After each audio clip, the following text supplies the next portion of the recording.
making grain-free oatmeal. It's a really easy and it's awesome for summer because if you've got like a little mini food processor of any sort, this is your go-to and it's so healthy. And all you need is just roughly chopped apple. Look, Greeks don't use, when they chop things, they just use their hands and the chopping board's just something we don't use.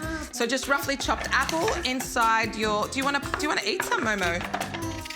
Oh, did you lick it? You wanted to lick some. Might as well eat it. And what else do we put in it?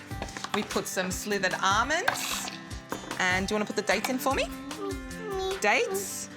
Some dates. Some chia seeds for your omega-3s and good fats. And some of this? Yep, that's coconut. So that's just coconut flakes. Okay, so now all we have to do is process it just until it's all mixed together. So here it is. This is what the consistency looks like. Can I put in this? Yes, you can. I like to put a little bit of almond butter on top, and so Momo's gonna, yep, do you want to put it in?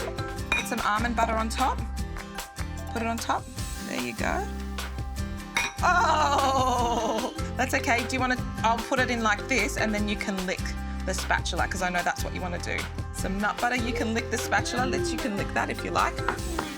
And I just add a splash of, this is just soy milk. You could just use almond milk or whatever milk you like. Just a splash on the side and there you have it. Look at how good that looks. Enjoy.